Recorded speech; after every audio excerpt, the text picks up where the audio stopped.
From discarded soap to global health, an interview with Derreck Kayongo. In this inspiring interview, we sit down with Derreck Kayongo, and I'm so excited for that. He's the founder of the Soap Project, a humanitarian aid organization that has distributed soap to in-need populations in over 90 countries. From a simple observation about the massive amount of soap being discarded in hotels, Derreck had a creative idea to reprocess the soap and distribute it to those in need around the world. His efforts have had a tremendous impact on improving hygiene related illnesses in communities with limited resources. His incredible personal story and principles are what fueled his success. He identifies key factors for success with the memorable acronym SELF, SELF, service, education, leadership, and faith. Join us as we learn from Derreck's experiences and gain insights to how to turn challenges into opportunities for growth and innovation. Welcome to the Wellness Driven Life Show. You're about to go on a wellness driven ride.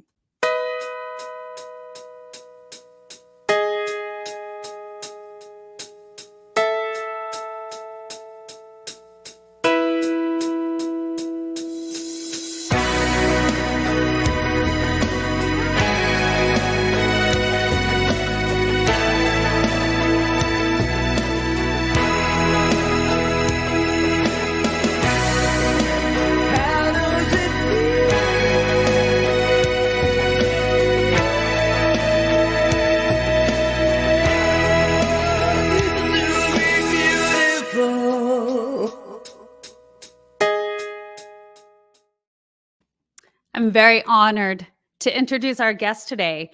Let me tell you a little bit about him. Derreck Kayongo is the founder of Global Soap Project, which is the humanitarian aid organization that collects discarded and unused soap from thousands of hotels worldwide, reprocesses it, then distributes it to in-need populations around the world. The project was born from his simple observation about how much soap is available in hotels and how much is thrown away when hotel rooms are turned. This simple observation became an innovative idea that is now battling global health issues in 90 countries. Hygiene-related diseases and the resulting deaths have dissipated in many at-risk communities, thanks in part to Derreck's creative problem solving. Derreck's passion for helping others and commitment to innovative thinking led him to the role of CEO of the National Center for Civil and Human Rights. During his time as CEO, he elevated the global visibility of the center, showcasing stories of victims of civil rights abuse and the heroic actions that changed the country's history. Derreck Kayongo is an internationally recognized visionary and humanitarian. The Global Soap Project demonstrates his creativity and innovation, making him a leader in both global health and environmental sustainability. Now, if that isn't impressive, and if we couldn't learn from somebody more qualified, please help me welcome Derreck Kayongo. Hey, thank you so much for having me. Oh, my pleasure. It is such an honor to have you on the Wellness Driven Life Show. Thank you so much for being here. Thank you, April. So let's give the audience a little bit of background, because you have such an incredible story, which really thrived you into what you do today. So would you like to share yourself? My goodness, it's a long story, but we're going to make it very brief but powerfully interesting. I'm originally Ugandan, and most people don't know where Uganda is, but it's a little small country in East Africa that we call the Pearl of Africa. And a lot of people call us the Pearl because Churchill called us that. But we also pride ourselves in the fact that we are the source of the Nile, which is a great idea, because without the river Nile, there's no Egypt. Am I right? There's no Egypt. Yeah. And so I left my beautiful country to become a refugee during the Idi Amin era. Those of you who are older, you know that Idi Amin was a reprobate, a gargantuan reprobate. In fact, Forrest Whitaker acted a movie about him in the Last King of Scotland, if you remember. Mm. And so that guy led us to leave the country to become refugees in Kenya, where I grew up, and I was raised by guess who? An American woman from Pittsburgh. Now, I don't know about you, but if you've never met women from Pittsburgh, man, they're just like the Pittsburgh Steelers. They're tough. And so then I left. I grew up in Nairobi, and then left to come to the US to go to school, and where I landed into Philadelphia, and that's when I first saw hotel soap being thrown away by the hotel after using it for one time. They would bring in brand new soap, and I said, "What is happening to the other soap?" And so that's how we ended up into this idea of the Global Soap Project, which we will talk about later. But that's a little bit about me. I'm very Ugandan, but very American and very Brit. So there was kind of a unique story when, you were a refugee and you came to America, and there was something about where you landed. Can you Mhm. tell a little bit about that? Well, I landed in the city of brotherly love, which most people know as Philadelphia. And if you've never been to Philadelphia, you ought to go. There's nothing like a cheesesteak from Philadelphia. But then I check into this hotel, and when I get into the hotel, I'm fascinated. There are 3 bars of soap in my hotel room. There's facial soap, body soap, and hand washing soap. Mm. And I thought to myself, okay, this is interesting. I'd never been around 3 bars of soap that said facial soap, body soap, and hand wash because my father made soap. I grew up in a family that had soap makers. So I said, this American's being bougie. I'm going to take the 2 bars, put them in my bag, and I'll use the 1 bar. But it turned out that they said to bring more soap and more soap and more soap, and say stealing more soap and more soap. And that's how we began with this whole story. But Philadelphia is where it begins. Philadelphia is where it begins. Yes. Yeah, I thought, it was really symbolic. So when I Hmm. heard that, I really enjoyed it. The brotherly love, the welcome, Yes. based on your circumstances. To me, Hmm. it's this symbology when you're a refugee of, I've landed at a safe harbor. I am Hmm. welcomed. This is the new Hmm. beginning. There's so Hmm. much in that it is telling for you. It's like this foresight for you when I hear that and I think of it. And then when we go to the soap, I think that it was really on your mind and the forefront of Hmm. your mind because, like you said, you grew up learning about soap, making soap. So you knew what it was, and then you came to a time in your life when you didn't have it. And Hmm. so when you came back and you saw plenty and a plethora of it, you were like, oh my gosh, you know, there's so much waste. What can we do? And so that's where the innovative mind starts coming in when you knew that there was a need that was greater than yourself. Yeah, and I think that that's what most people who have been innovators are known for. From Benjamin Franklin, who I think owns the most patents in the U.S. as a former Philadelphian, if I may put it that way. Um, if you talk to anybody who has ever done something special or interesting, it starts with the power of observation. And observation is a very interesting thing because it's this introspection. It's a form of wellness, if you want to put it that way. You go into your spirit and into your heart and into your day, and you reflect on things. Mm. Most people who don't do that, who are not in that space, usually don't see obvious things that you and I pass by every day. Right. So it that landing in Philadelphia was remarkable, was unbelievable. But I knew that I was going to be in a country that was full of people that are innovative. America is all about innovation. It's about reinventing yourself. It's about carving out a niche. So that's how I landed, and I think that's how I begin to really have that powerful expression because Philadelphia is where you have that big bell, the Independence Yeah. Bell, But that's where also Yeah. Rocky finds himself and does this remarkable fight. So that's how I was feeling when I landed in Philadelphia, that Rocky moment. Yeah. Yes. Oh, I love it. That's wonderful. So cool. Um, yes. So, let's talk a little bit about when you talk about an innovative and creative mind. Yeah. And you come from, you've seen some of the worst. And it makes me Hmm. think of Viktor Frankl's story, when those, Yes. and I'm sure you're aware of that. So the people who have really gone through these extraordinarily circumstances where it was the worst of the worst. And, they've gotten through that based on their mindset and their, what they wanted for the future, the outcome that they Hmm. wanted, the belief that there was something greater on the other side. Hmm. And, even when you've lost so much and you've seen so much terror, and, Yes. how that propels us into something, greater, but that starts triggering the mind to be more observant in a different way, such as you said. Yeah. April, you think about all those of us that have been once religious or spiritual or anything like that. We go in that space because we want to look for something that would take us to such low places to uncover who we really are. Your true self is based on unpacking and opening up your whole self to the notion that is before you. So for me, I was not going to come to the United States and be a regular dude. That was not going to happen for me. I was going to be that person that really cares about this country, and that caring would open me to opportunity. And I think that's what I was really looking for, is that that self-discovery begins in the US, and then you use that self-discovery to do something remarkable. So that's where I begin my journey and my spirituality, and focus on building this organization called the Global Soul Project.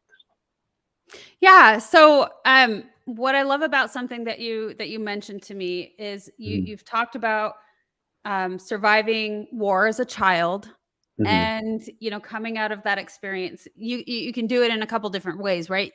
Yeah. You're defeated, and Yes. that's it, and you're kind of zombie-ish throughout the rest of your life, because that's absolutely what can happen. That's a Yeah. choice. That's a product of. Or you can come out the way that you have obviously displayed how you're showing up in the world today, which Hmm. brings us to this creative idea of, okay, I want to help make a change. Hmm. To me, when you see things like that are so catastrophic, Hmm. war, genocide, all of that, and you think, well, how can we personally make a change and do something greater so that this never happens again? Hmm. We don't want to be repeating history. So Correct. here's a start for you, and let's bring this into the screen. Let's Yes. talk about this. And I'm going to actually I'm going to take this down. I'm going to take our uh this off so we can see the pictures clearer, and let's talk about this, Derreck. This is Hmm. your global soap project, and this is a whole story. You gave me so many cool things. So this is a picture of Africa. Yes. There's Uganda, where you came from. Yes. The little size, it's the size of Oregon. It has more people. It has about 50 million people. So Oregon is comparably small in terms of population. But that little country is very fascinating, in that it has more James Bond movies acted about Uganda. Everybody who made fun about uh, the reprobate leaders of Africa, they would say, what are you, Idi Amin? Everybody. So we entered the world lexicon through Idi Amin, but we are great runners, April. We are fantastic runners. I tell Americans every time I see them running the Boston Marathon and everything, I say, please do not, you're going to embarrass the whole Western world. Don't run. Yeah. Leave the running to the Ugandans and the Kenyans and the Africans. So I think you're not that's wrong. Uganda. Yeah, that's Uganda for you. That's where I'm from. Yes, Mhm. that's East the River Africa. Now, Nile. Yeah. but this is a beautiful country with a plethora of unique resources. And Yes. so this is a photo of you as a child. I'll let you take over. Yeah. Yeah. I was 5 years old then, and I was. This is. I have two photographs of myself that are left after the war, and this is one of them. And that's Lake Victoria. And my dad and mom had taken me. We had a picnic, and we had gone to hang out. Those were the good old days. But as you can tell, I was a happy child, even though I look like one of those kids that doesn't like to take photographs, but I was actually a happy child. Derek, I think it's incredible. I was going over these photos with my husband. I was like, it's incredible. He still has some photographs from Yeah, his childhood. yeah, yeah. Ah, there's mom and dad. I usually bring this photograph up because in America or in the West, the only way to inspire yourself for the most part is Americans read a lot of self-help books. Am I right? Yes, A lot of I self-help do. books. Yeah. 7 habits of highly effective people, That's my uh, favorite. I mean, just seven, really? Just seven? Okay. Um, but for us in Africa, April, our inspiration comes from our parents.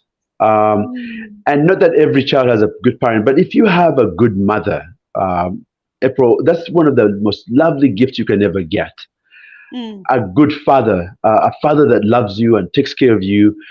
No Derek, you're gonna self. make me cry. You're making me cry on my show. There's no self-help book that can ever do that. Up to this very day, my mother calls me every week and leaves me a song. She sings in my mother tongue and says to me, Derek, I love you and you're going to do very well. That's Oh, what other self-help book can you read? So that's what I bring that photograph up. Be a yeah, good that's the parent and you heart. bring up good children. Yeah, that's a That's good the heart. photograph. Yeah. Mm. Oh, so good. And you've also been very inspired by your father. Yes. Yeah. And we're talking about wellness today, but can you imagine if you come from an abused background? That is a place where we start to be unwell spiritually, physically, emotionally. Mm. Abuse is part of this decline in wellness in many people's lives. You'll be surprised how many people are not well, not because they don't want to exercise or eat good food, but we all go through these incredible traumas. But for me, my wellness, every time I go through distressful places, is dad. My dad always tells me, hey, get yourself together. You can really get through this. And Mm. that's why that man is special. But he also led by example. My dad was he's still alive. He was a teacher, then he became a printer, a soap maker, a politician, a leader, and he Wow. went through all the motions of exploring all your talents. He never only did one thing in life. So that's why I cite him, and that's why I think that he's a great man. Oh, yes. And you are living, the next generation of example by doing all of the things that you're doing. Yes, and I think that we become well by doing. In Africa, for example, we don't have psychiatrists offices. I don't know of any African that is ever going to a psychiatrist for a problem. They'll slap the hell out of you for you have a problem. Go deal with it. Hey, we'll help you carry the problem together. Yeah. If you want to So it's very really understand, community and family based. yes, Yes. yes, and I have Yeah. nothing against psychiatrists, but I'm telling you, if you want to be well in anything, have a good community around you, which is what we Mm. say in Africa. It takes a village. Yes. Our village is where our wellness begins. And Yes. that's what those two represent for me. Oh, oh, so powerful. So Mhm. powerful. Here we go to Oh, boxes yes, of soap. yes. Um, that's what it looks like. When you go to a hotel room, many of us have, you use that soap once and they throw it out. Mhm. And they throw it in volumes. When I first came up with the idea, I didn't know how much volume it was going to be. And the first time they called me and said, hey, your soap is ready. Oh my goodness. I had a BMW at the time. I had a little BMW. I was one of those spoiled, Americans, diasporic Americans. And I went to pick up the soap in my BMW. April, it was 3 tons of soap. And I had to sell that BMW for the cause and bought a pickup truck, a Ford, an SUV, a Ford SUV to start picking up soap. So that's where that journey begins. So that yuckiness, you see, that trash is where the opportunity was, that yuckiness. Okay, so I have so many questions because Hmm. yes, you have really gone through a journey from the Hmm. moment that you started. Um, I watched a little segment or read a segment. I don't recall. I do Hmm. research on the people that come on the show, and Hmm. I recall a segment where your son looked at you and said, "Soap, used soap, yuck, Dad, yuck." And so, you know, it made me think of a few things. First off, Yeah. um, he didn't get the big picture, right? And Yes. how could he as a child? And it's funny because I'm sure many people would think that way, and not Correct. even as children, adults too, right? And Correct. sometimes our family can be the biggest adversaries, like the ones that are like, we're not so sure that you can do this or you should do this. And Yes. yet holding a dream, and when you are the only one that has this big vision, Hmm. you have to be the one to carry it through. And you can't allow the thoughts of everyone else to, impact that. Correct. A lot of people don't know this, but every time you come up with an idea in your brain, in your mind, stay with it for a second and really let the idea convince you, and you convince the idea that you both belong together. Mm. Most people rush off. They think it's a good idea, and they immediately tell the next person who proposes it and say, I don't know, that's not going to work.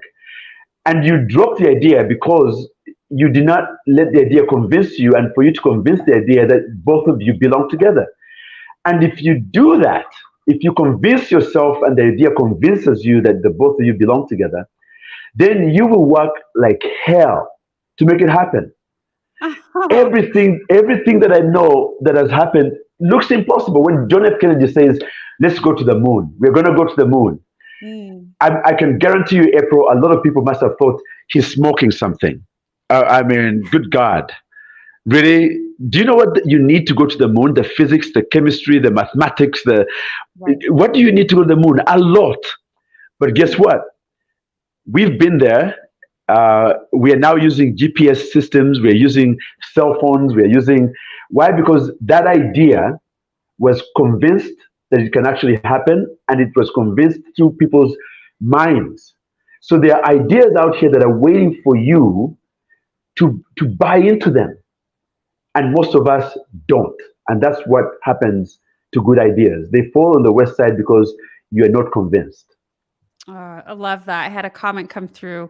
This is from the previous conversation. I love that, become well by doing, but that's pretty much aligning in the topic that we're discussing. And I love how you married that together. When you have an Mhm. idea and a concept, you ask yourself, do you fit together? Do you pair together? And then just like any relationship, because it Mhm. is, when we have these big ideas and these goals and these dreams, they're gonna, consume our lives until we do it and we complete, until the next. So it is this relationship of, keep moving forward and do it together, and that strength. Mhm. You're absolutely right, April. And I have found wellness in my passion, that in a way that no other form of medication or other any kind of psychology can do for me. Don't you get those jitters when you're going to do something remarkable, when you're doing something exciting that excites you, like you're in high heaven?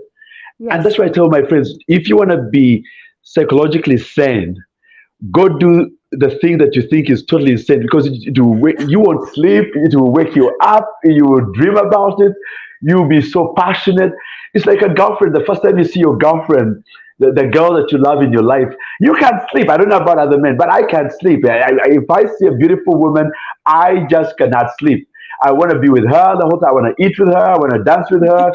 That's how well you get when you're in a good relationship with yourself and the idea. It's an Mm. amazing, amazing feeling. It heals everything.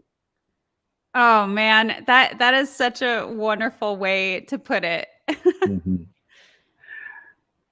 Oh, Um, that's the bathroom. That's the room that I was in, and that's the bar of soap that you see over there. And the beauty about that room and that bar of soap is that in there is my legacy, and we'll talk about that in a minute. But when I see that bathroom and that bar of soap there, I see my whole legacy and my work Derek, there.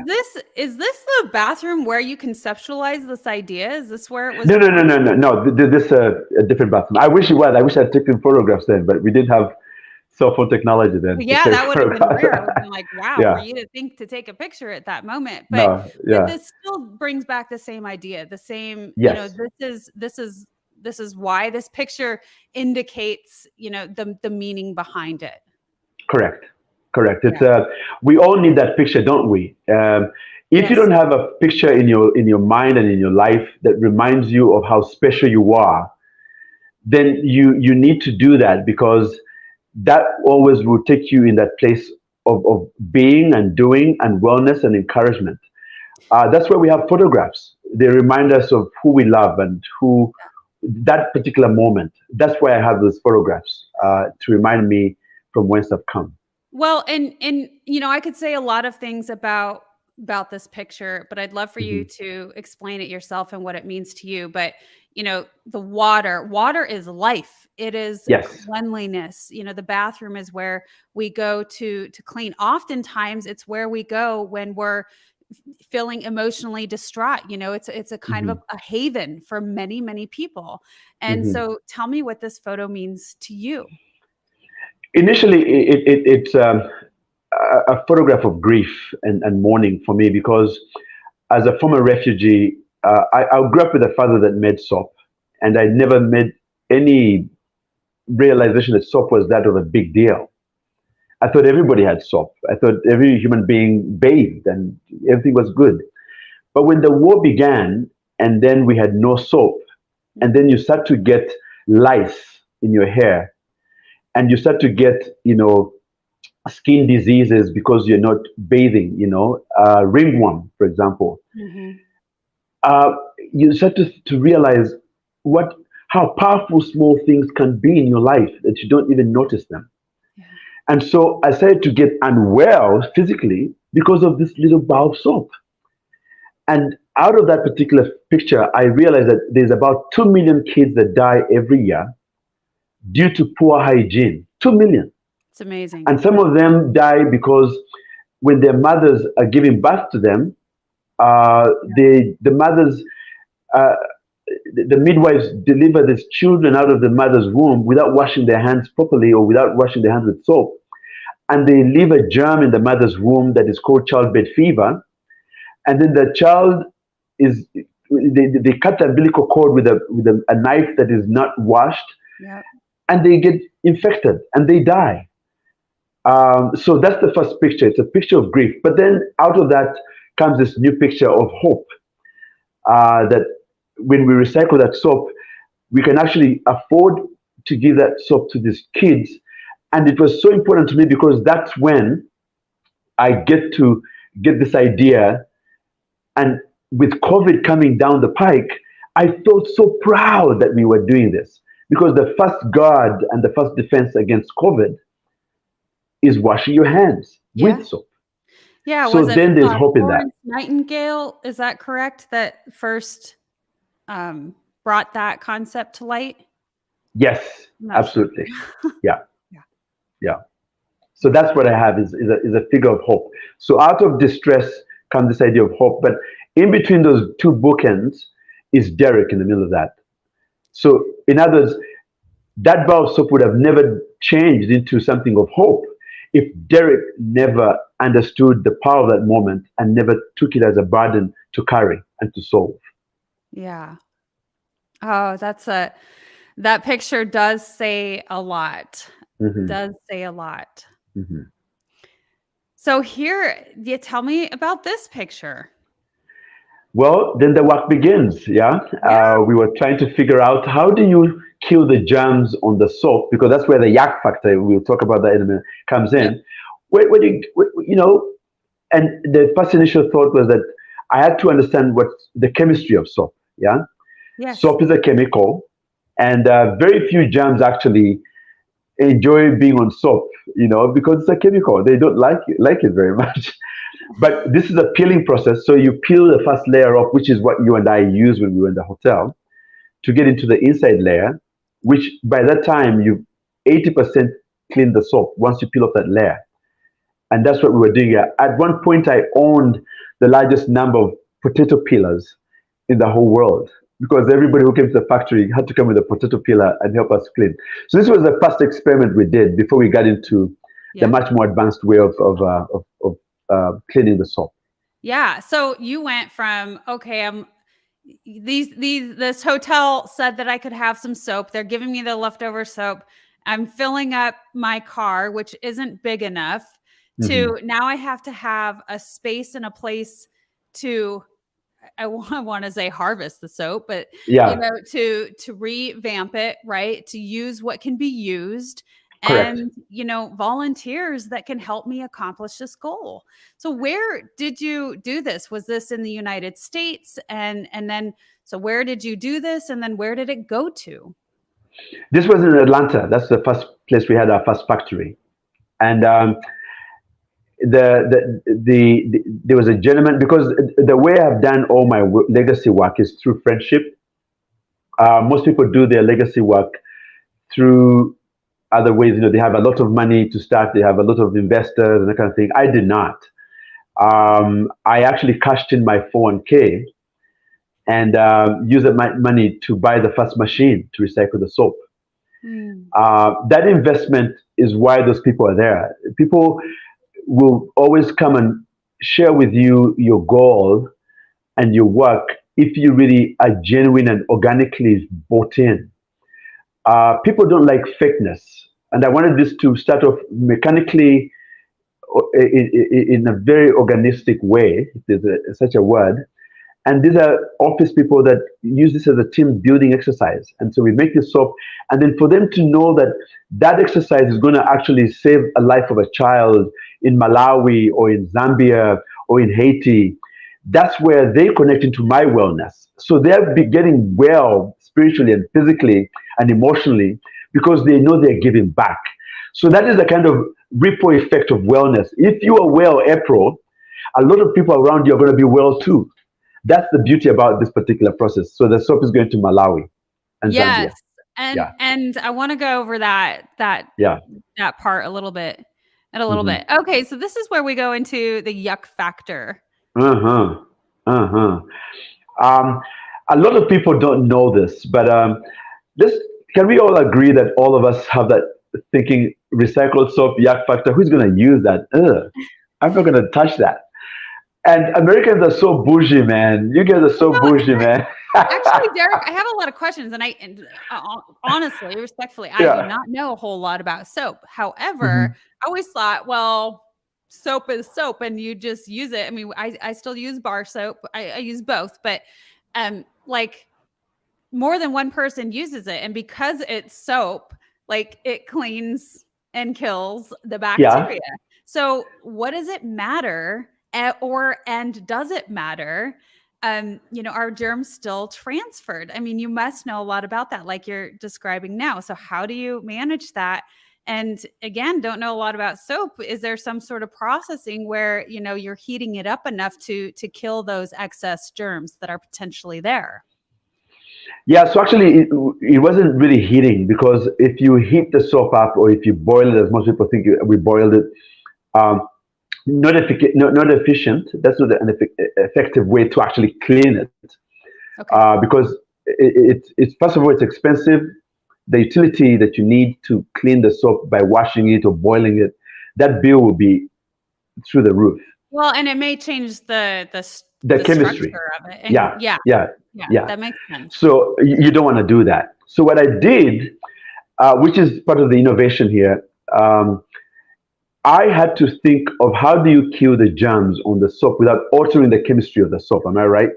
You're right. And so I came up with the notion of actually ziplocking the soap and pulling the air out of the ziplock and creating a vacuum and starving the germs of any kind of oxygen.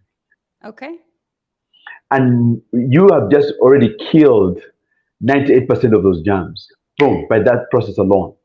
Okay, so And you're telling me that I should use that nice bar of soap that I like to use for Christmas and yes, use my machine that I use to for my meat. Now I can't think of yes, it to suck out yeah, the hair and store it yes, that way. Cool, yes. great, thanks for that. And I can guarantee you, if you take it to the lab and ask them to test, they will test for 12 pathogens. It will come back negative. Negative. Brilliant. Yeah. So that's where the cleverness begins. Yeah. Okay, Um, because a lot of people have thought about recycling soap, but they didn't know how to kill the germs. yeah. And that's where my magic begins. So what is this gentleman doing here? So he's going to crush that soap that we just peeled and into Oh, a powder, yeah. and Okay. then he's going to ziplock that into those plastic bags that are industrial plastic. They're very thick, and you wait for about 3 days to a week, and you then open that soap back up, and it's very dry at the time. It's like laundry detergent soap. And then we have to reconstitute that back into a bar of soap. So that machine you see, which is my invention, thank you Home Depot. It's a cement mixer. Cement We mixer, put yeah. that, yeah, we put the powder soap in there, and we add a little bit of moisture to it, and it turns into a feta cheese texture. And that feta cheese texture is what you then put into the machine that we have, and out comes this long bars of soap. There There you it go. is. Yeah. In There it fact, is. the next slide should show you something interesting. If you look at it, but it should show, yeah. So that's 1 day's Wow. recycled soap by students from University of Michigan who came to volunteer at the factory. All that would have ended up in the landfills. All of Did you that. say that's 1 days or Yeah, that's 1 day of wow, recycling that they did. Yeah, that's that's 1 day. amazing. Isn't that amazing? That is amazing.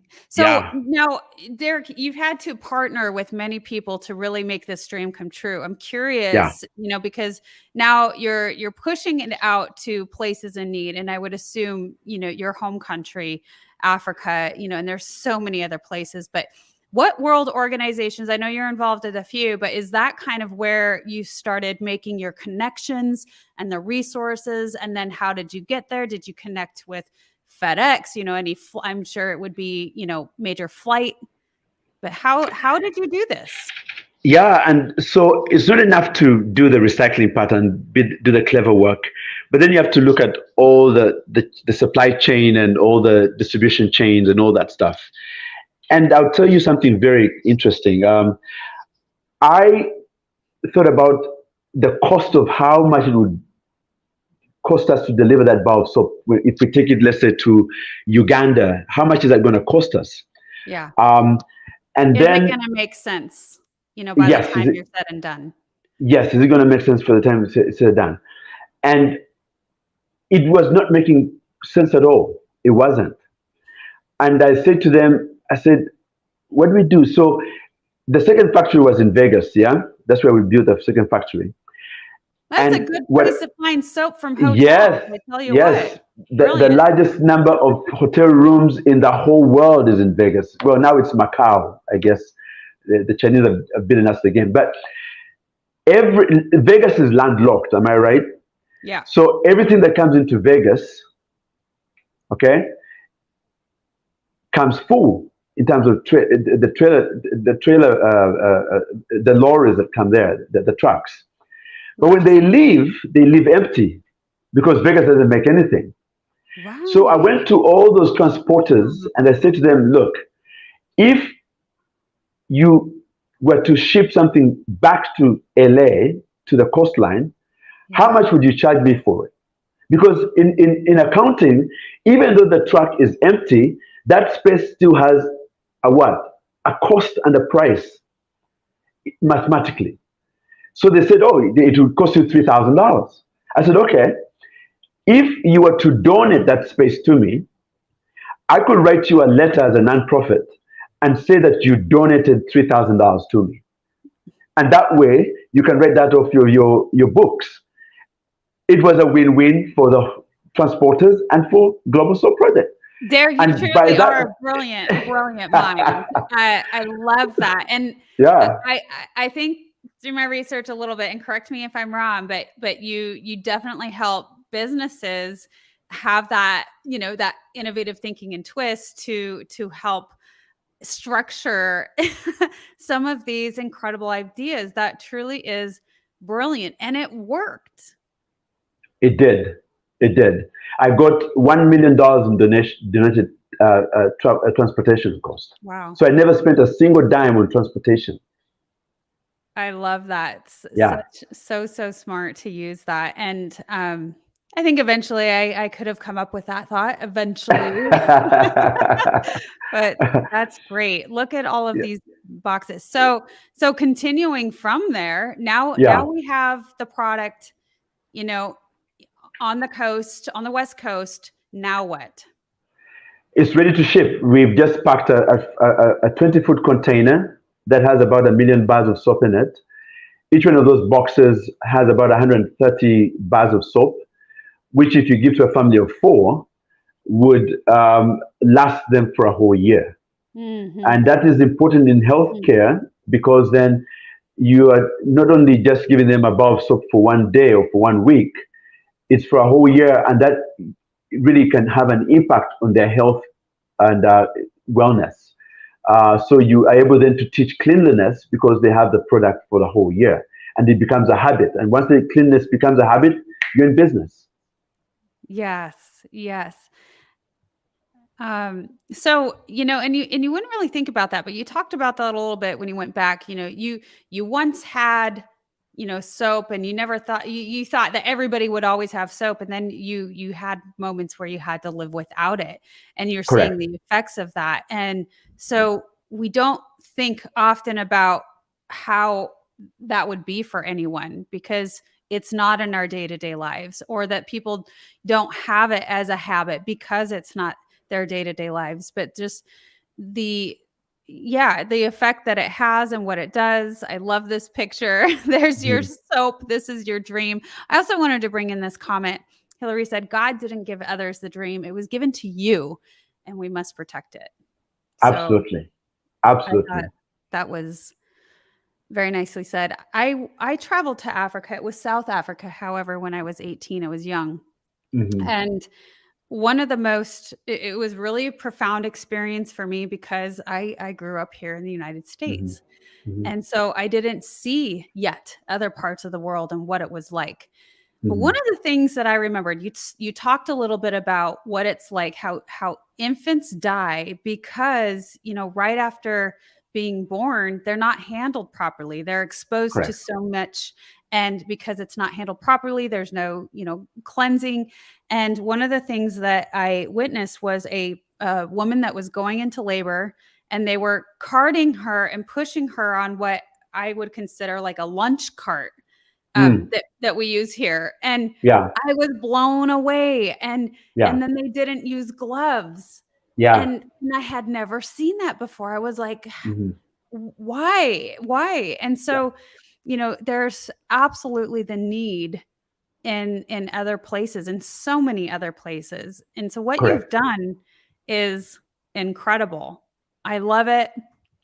And so what is this number? Tell me now, where have we come? Those are the number of bars of soap that are thrown away every year by hotels in the US. 800 million bars of soap that are thrown away every year. And so you get a little section of that. To do a lot of good. Yeah, you can look at that number and do two things. One person can look at that number coming from abroad, for example, into this new culture, and say how wasteful Americans are. How wasteful can you be? Or you can complain a little bit and say, okay, they're wasteful, but you can then say, I'm going to turn that number around. I'm going to do something about that. And that is what people like myself, people who are innovators, do. They complain for a little while, but then immediately they start to think about how can we make this a better story than what it is. And so for me, I realized that as a new American coming into this country, that my job was to look at that study of liberty when I was flying over New York, and realize that I'm in a country where changing that number into a boon, into a blessing to somebody else is exactly why you come to the United States. This is exactly what you do. You come here, in an essence, not to complain, but to construct. And those of you who are complaining about the country, good, do a little bit of complaining. But remember, we're headed towards a perfect union. That's what we're trying to do. And perfection is not easy to come about. It's based on you making errors and mistakes and all that stuff. And so that number, the 800 million number, now turns into me dancing with these young little wonderful girls who are smelling beautifully, and they are shiny and look gorgeous compared to the picture that most of you are used to seeing of African children who look like they're miserable and there's flies all over them. I have that photograph to show you that you can take that 800 million number of soap thrown away into trash and turn them into a blessing. And that's what you're seeing right now in that picture. We're dancing because that idea has come to fruition. I love that. Girls love soap, April. Yeah. Boys don't. Boys do not. Which is why in some of our traditions, we don't ever shake boys' hands because they never wash their hands. That's why we bow down and say, we bow down and say, Namaste, don't touch me, you bloody bastard, don't touch me. But this is a picture that shows that this girl is going to be okay. And she's bathing and washing from this. By the way, this is elite soap. It's beautiful smells. It's beautiful leather. It's just a lovely thing. Yeah. She looks so happy. Wellness over there. Yeah, there you go. Now all the kids are puzzled and they want to all, wash their hands in this beautiful soap from the US that has just come in. Oh, what a joy. What a joy. This is an orphanage, Kenya Relief. It was an orphan that I gave soap to that was started by an American girl from Alabama. And she went to Kenya and built this orphanage. And unfortunately, April, she died of malaria. That American girl died of malaria while in Africa trying to do good. But her spirit lives in this young girl. I'm giving that young girl a bar of soap. And she's in this orphanage. So this orphanage and my soap, meet at this place of hope and life. And that's what that girl's smile is all about. Boy, Derreck, and here I am saying this as an American, but it's sometimes hard to look at these pictures because then it makes me want to adopt and do some sort of good in the world. And but your story of this person who went to Africa to do some good and got malaria. I was in Africa for 2 months. Mm-hmm. And I became very, very ill. For the majority of the time, I was so sick. I couldn't eat anything. I lost a lot of weight. I was an 18-year-old. I didn't need to lose anything. And I was so ill. It's definitely, it was the first time I've ever seen leprosy. I've never seen illness like that. I didn't know it existed. I thought that was historical. I thought that was like back in the Stone Ages, I didn't understand that or witness that until then. And it really, truly opened my mind. I want to bring one of these comments in. Manly said, that one beautiful idea led to jobs, purpose, improved hygiene, life-saving, disease prevention, reduced waste, sustainable practices, and I'd say helps the logistics industry. Transportation. What a compendium. Yeah. You really have made such a massive impact with this little dream, right? Which, is little to begin with, but it's this big idea that you were brave enough to keep running with, to keep pushing. And that's what I think is incredible. When we come from such,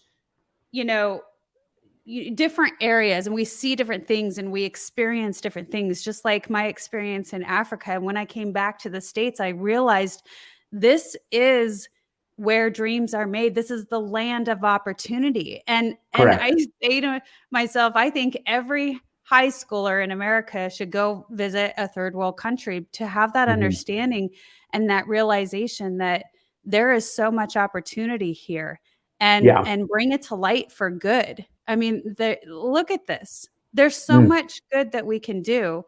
Yeah. And so I want to go a little into, because you, Derreck, are really being this big game changer, Hmm. amongst world, world choices, world leaders.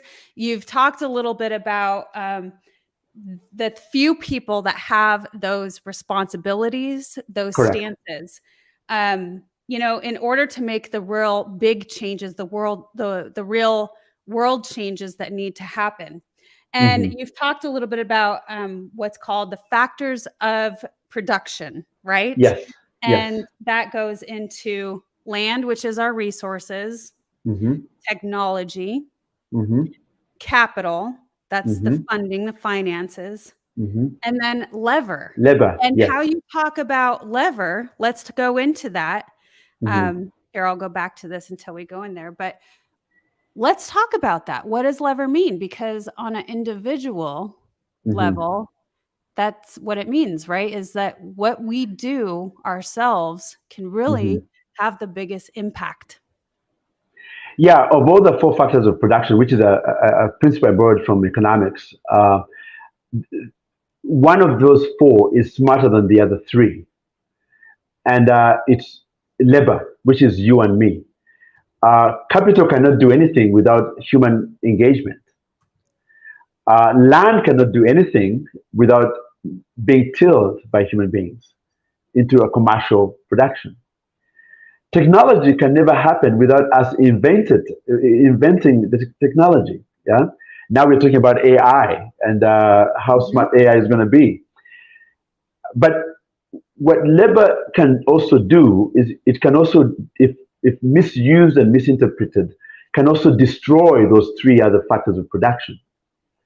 And so I usually tell people that if labor is not well, meaning if labor is sick, if you human beings are sick, if you are abused, if you are given the conditions or the milieu of war, as we are seeing in Ukraine, Mm. you can then disrupt the other three things to where you can actually destroy our environment.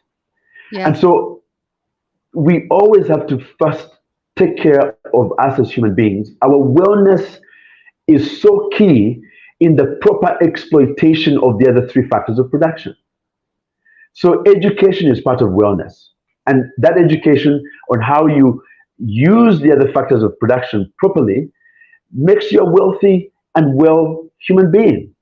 So the lack of wellness in a human being is what makes the other three factors collapse and do poorly. Corruption is a horrible part of humanity. Abusing other human beings, another horrible factor in within our labor force. So paying people poorly, is a bad thing.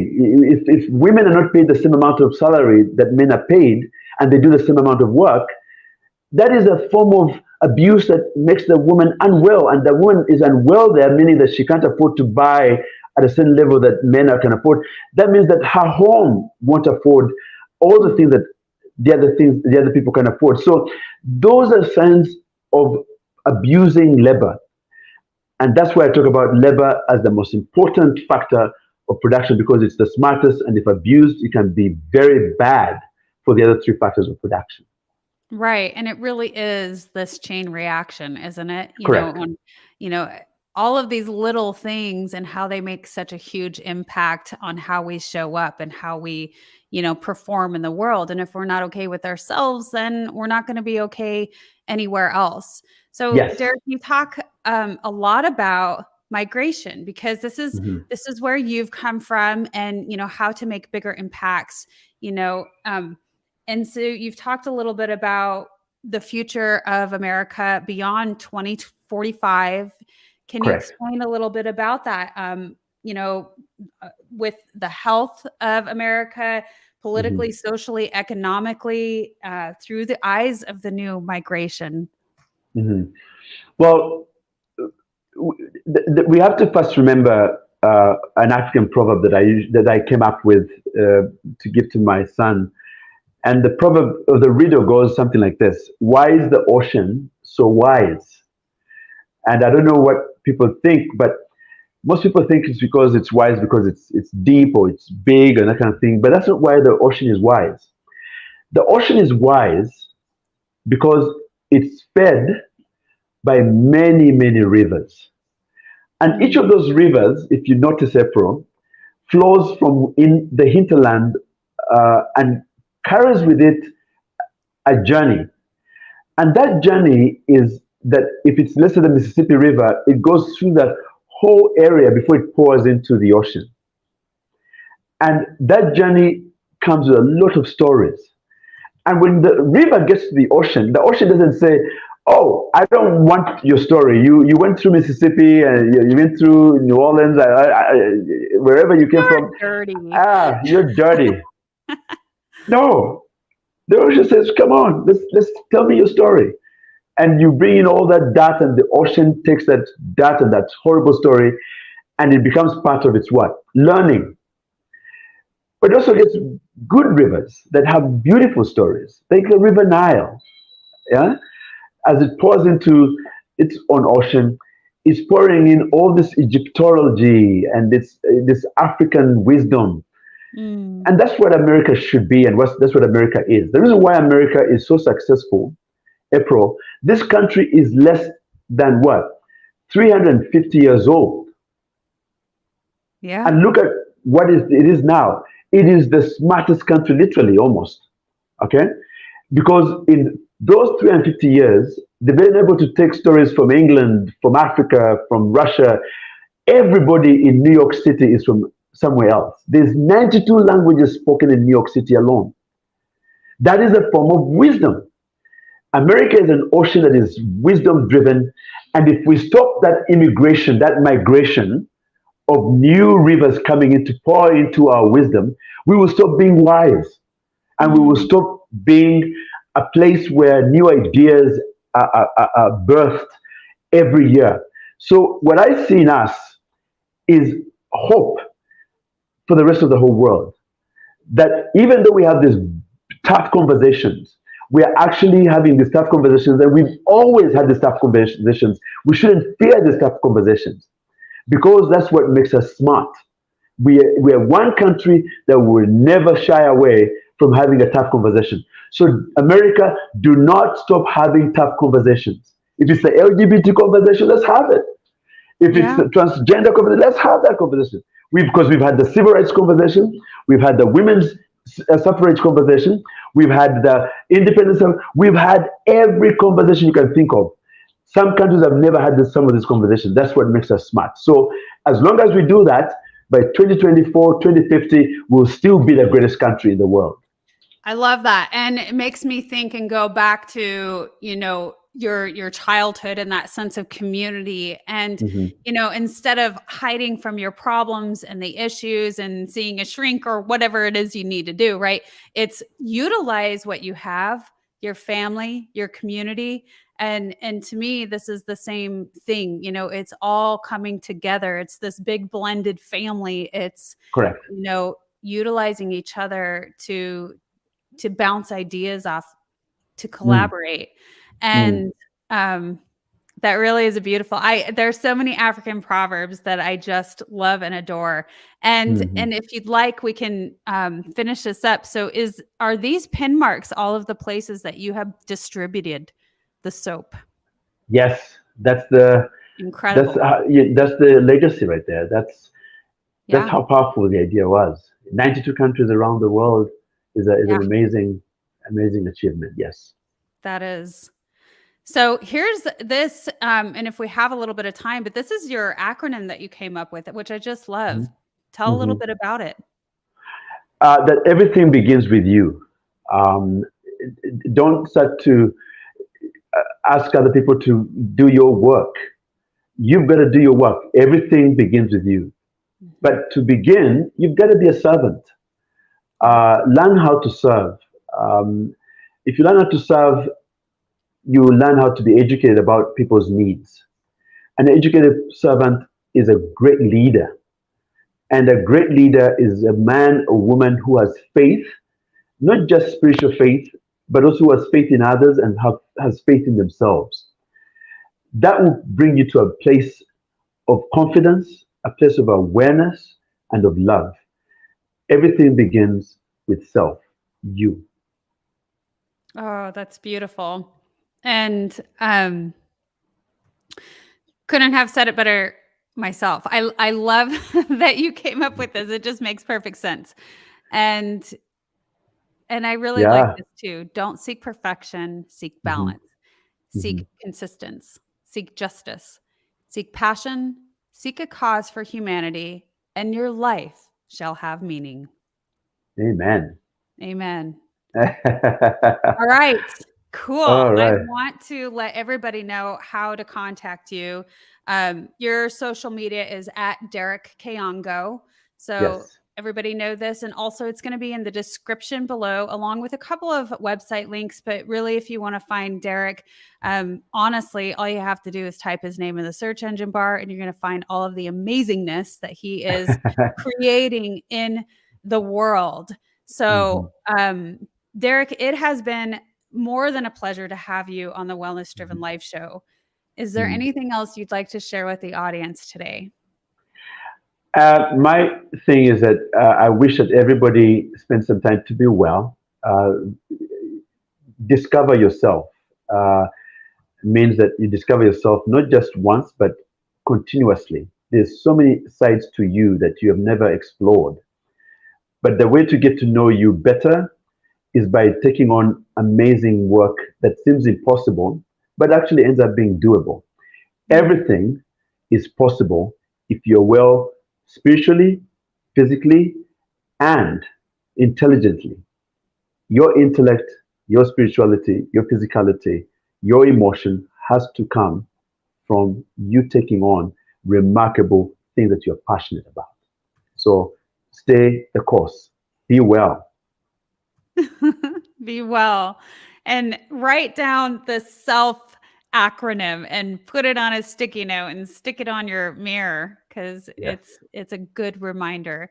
Derreck, thank you so much for being on the Wellness Driven Life Show. It truly has been an honor. I feel like this episode is going to go down in history because Oh, you are, and you're doing so many incredible things. I feel so blessed and honored to know you and be with you and have this moment with you in time. And for the rest of you, please be sure, many of you are going to be watching the replay. You can leave your comments in the comment section below. I will return those. And I want to say goodbye for now, and we will see you tomorrow. thank you. God bless.